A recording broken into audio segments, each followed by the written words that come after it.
Decades after the last guitar chord faded in upstate New York, the spirit of Woodstock continues to echo through generations.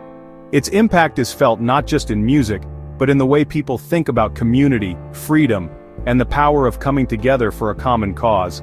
Woodstock still means something powerful.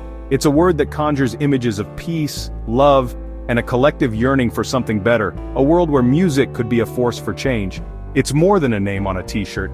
It's a symbol of a generation coming together, a cultural flashpoint that defined the 1960s. For many, it represents the moment when hope and rebellion merged, and young people believed they could shape the future. Officially called the Woodstock Music and Art Fair, it promised 3 days of peace and music, and delivered a wild, unforgettable experience. The festival became a living, breathing testament to the ideals of its time. Woodstock wasn't just a festival, it was a messy, beautiful social experiment that became a living symbol of youthful idealism. Strangers became friends, and the muddy fields turned into a playground for dreams and possibilities. Imagine 500,000 people, most of them young, creating a temporary city fueled by music and a shared desire for change. For 3 days, barriers fell away, and a sense of unity took hold, despite the rain and chaos. The original plan was a ticketed event, but as crowds overwhelmed the fences, it became a free festival by necessity. The organizers lost control, but the crowd found a new kind of freedom, one that wasn't bought, but shared. The world watched as a generation defined itself, not by what it opposed, but by what it could create together, even if just for one weekend.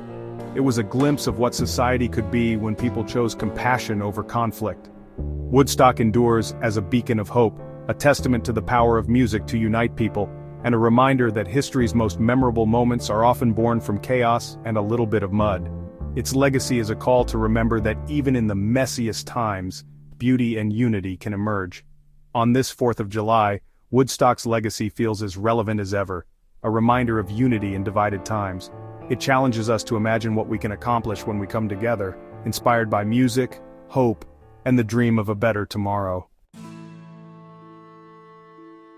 Every legendary event starts with a few dreamers, but sometimes those dreamers are just ordinary people with an extraordinary vision, willing to take risks no one else would dare. For Woodstock, it was 4 young men in their 20s, ambitious, idealistic, and just a little bit reckless. John Roberts and Joel Rosenman, Ivy League grads with family money to invest, weren't looking for just any business venture. They placed a quirky ad in the New York Times, searching for interesting, unusual, legitimate investment opportunities. They wanted something big, something that could make history. Michael Lang, already a festival veteran after organizing Miami Pop, and Artie Kornfeld, a rising star in the music industry, answered the call. Their idea? Build a recording studio in Woodstock, New York, and fund it with a small local music festival. But their vision quickly outgrew the original plan. What began as a plan for 50,000 people quickly spiraled out of control as word spread. Suddenly, they were facing the prospect of hundreds of thousands of music fans descending on their event. They secured a site in Wallkill, New York, but locals panicked at the thought of thousands of hippies and shut it down just weeks before the event. The dream seemed doomed and time was running out. Then, in a twist of fate, Max Yasker, a dairy farmer in Bethel, stepped forward. He offered his sprawling 600-acre farm as the new site, risking his reputation and livelihood for a cause he barely understood. Yasker, not your typical counterculture hero, saw both the spirit and the business opportunity. He believed in freedom of expression and the right to gather peacefully, even if it meant welcoming a sea of strangers onto his land. His decision saved the festival and made his farm legendary, forever linking his name to one of history's most iconic events. The stage was set, literally, on a cow pasture, surrounded by rolling hills and open sky. The dream was alive again, but the challenges were just beginning. Against all odds, the biggest music festival in history was about to begin. No one could have predicted what would unfold over the next 3 days. Sometimes all it takes is a little land, a lot of nerve, and a belief that music can change the world.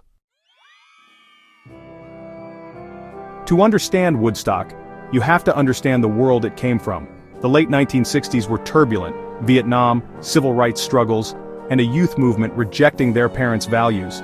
Music was the heart of this counterculture, with artists like Dylan, Baez, and Hendrix writing the anthems of a restless generation. Festivals weren't just concerts. They were gatherings where ideals of peace, love, and community could be lived out. The look, long hair, tie-dye, beads, was a visual rebellion, a declaration of independence from the establishment. When the call went out for 3 days of peace and music, hundreds of thousands answered, seeking a place to belong.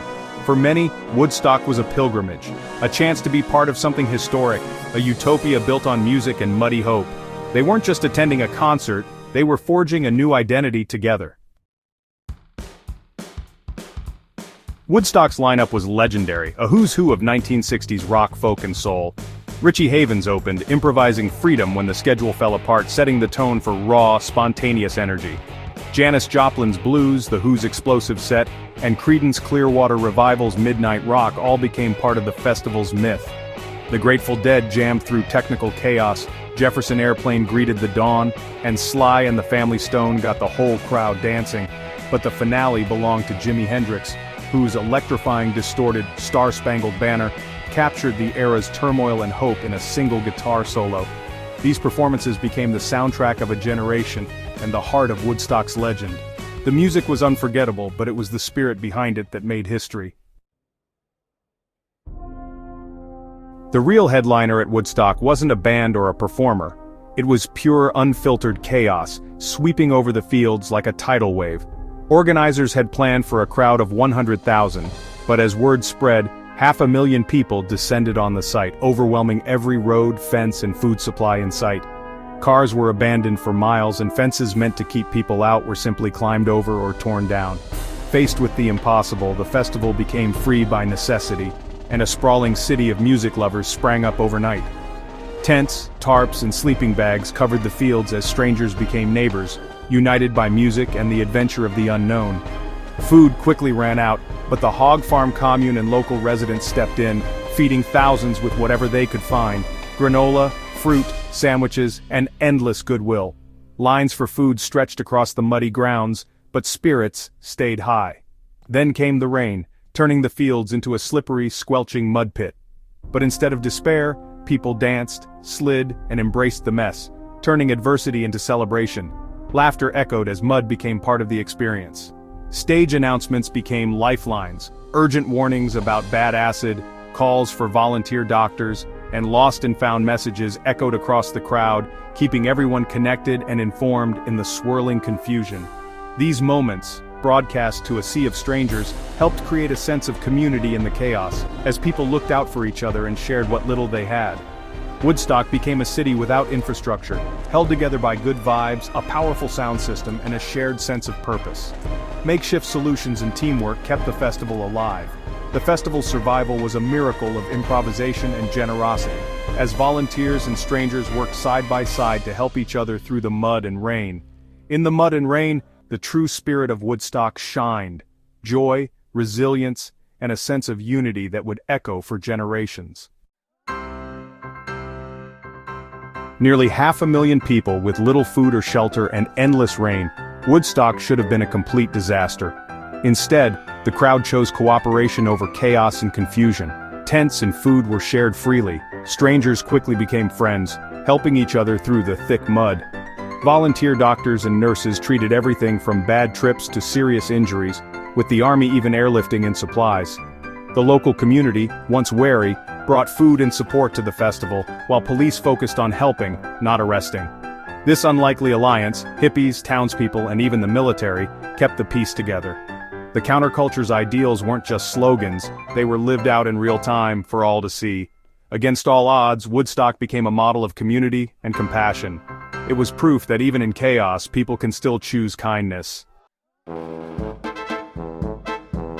When Hendrix's last note faded and the crowd trudged home, it was clear: Woodstock was more than a concert. It was a cultural landmark. It proved that a massive gathering could remain peaceful, even in turbulent times. The festival changed the music industry, launching careers and proving the power of the counterculture.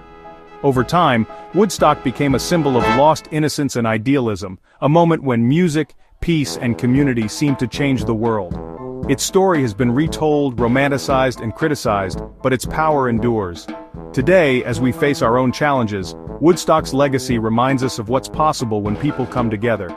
It stands as a messy, beautiful symbol of a generation's highest ideals. The spirit of Woodstock, hopeful, chaotic, and profoundly human, still echoes, inspiring us to believe in the power of unity and song.